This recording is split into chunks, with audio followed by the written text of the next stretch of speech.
সম্মানিত সুধীমণ্ডলী, আসসালামু আলাইকুম। আমরা আজকে একটা বিষয় আলোচনা করব। আমাদের বিষয়টার হেডলাইন হবে গরুর জন্ম নিবন্ধন।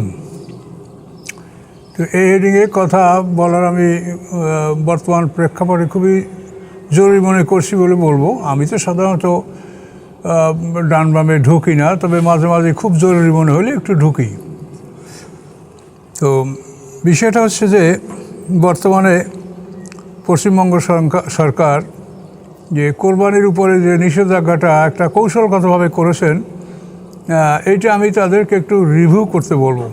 তারা আমাদের প্রতিবেশী, আমরা তাদের প্রতিবেশী, আমরা মিলেমিশে থাকবো, ভ্রাতৃত্ব বজায় রাখবো, এটা আমাদের কাজ। আমরা মুসলমান, আমাদের কোরআনে প্রতিবেশীর সাথে সদ্ব্যবহার করার নির্দেশ আছে। এটা মানে কোনো ব্যক্তিগত বা রাজনীতি না, এটা আরও ধর্মীয় নির্দেশ যে প্রতিবেশীর সাথে ভালো ব্যবহার করবে। তো এখানে যে বিষয়টা আমি রিভিউ করার জন্য আপনাদেরকে অনুরোধ করবো সেটা হলোই, এখানে বলা হয়েছে যে গরু জবাই করার বয়স অন্তত 14 বছর পার হতে হবে। এখন 14 বছর গরুর বয়স পার হলো কি হলো না, এটা আপনি কী করে নিশ্চিত হবেন? এই জন্য গরুর জন্ম নিবন্ধন লাগবে।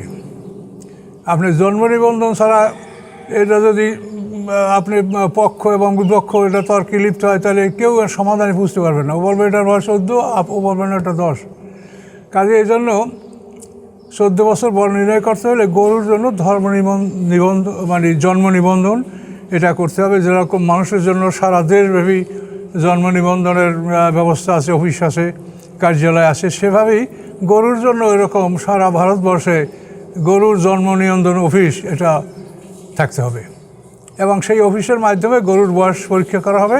তখন দেখা যাবে যে কোন গরুর বয়স 14 বছর পার হয়েছে, কোনটা হয় নাই।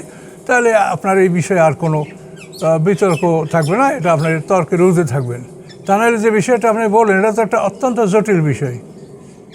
এই বিষয়ের জন্য বলছি যে গরুর জন্ম নিবন্ধন এটা খুব জরুরি আপনাদের জন্য।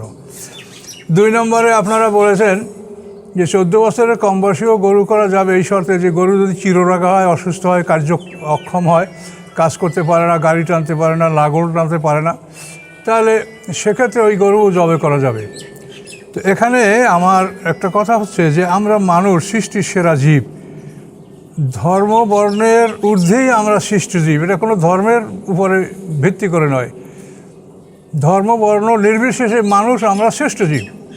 কাজেই শ্রেষ্ঠ জীবের কাজ তো সেবামূলক কাজ, এবং বিশেষ করে আমরা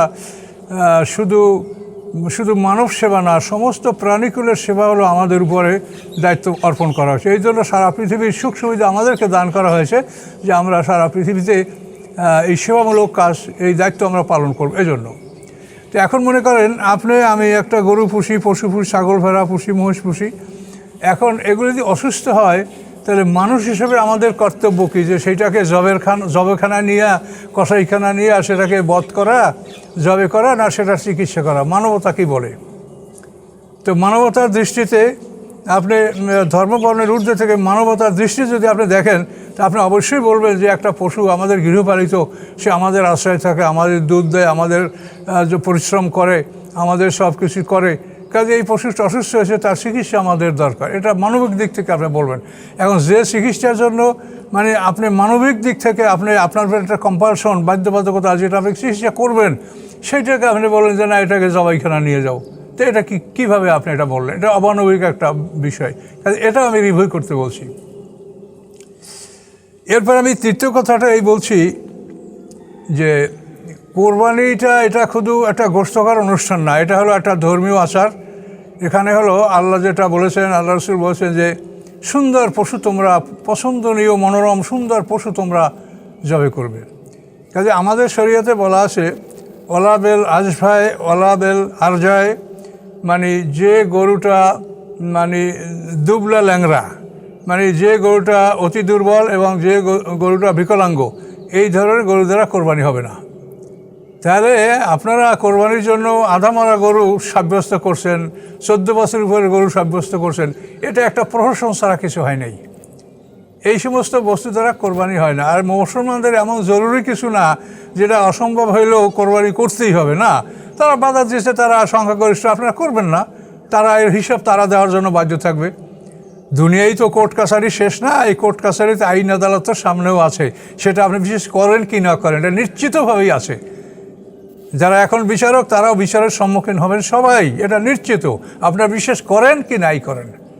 তো এই জন্য আমি আপনাদেরকে অনুরোধ করবো যে আপনারা একটা আইন করবেন, সেটা হয়তো মানে ধর্মের দিক থেকেও এবং সামাজিক দিক থেকেও যদি গৃহীত হয় তা ভালো, আর যদি ধর্মীয় দিক থেকে গৃহীত না হয় তো অন্তত সামাজিক দিক থেকে আইনটা গৃহীত হওয়া উচিত।